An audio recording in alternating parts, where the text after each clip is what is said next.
People who let their intrusive thoughts win once. What did you do? 1. Set fire to my father's newspaper. While he was reading it.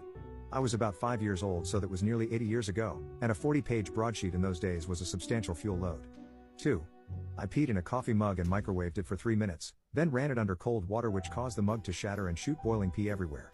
To this day, I have no idea why I did any of this. 3.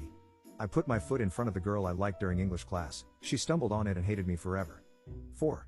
I had a bad day, during my second year of university. I'm a bit of a loner, so I didn't have any friends to call up and ask to chill with me. So I spontaneously booked a train ticket to London at around 8 p.m. I arrived there at around 11 p.m. And I didn't plan this through. I didn't book into a hotel or anything. I just kinda wandered the streets and walked about visiting places I had on my bucket list. I ended up going for breakfast at around 8 a.m. because I was up the whole night just walking about with my headphones on. And I ended up going to the National Museum there too, visited Chinatown, and had some food there, and did some shopping. By 5 p.m. I was on my way back to my student accommodation, which was a 4-hour journey on the train. I wouldn't change a thing about that day. It was so good. 5.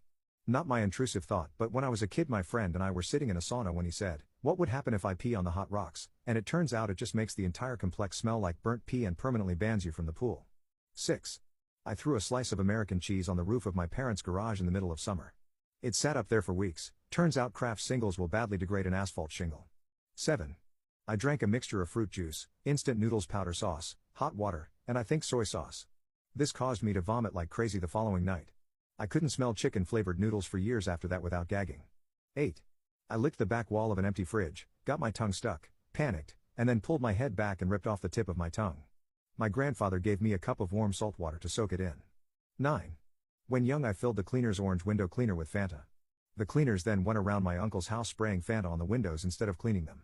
Everyone saw the humor, even if they were less than impressed. 10.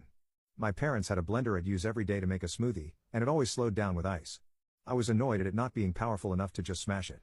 I thought, I bet I'd be able to stop it with my finger if I pushed down on the middle bit. I didn't lose any fingers, but the end of one of them is all scar tissue, and I can't feel anything in the end of 2 fingers. So in a way I'm like a superhero. In another, more accurate way, I'm an idiot.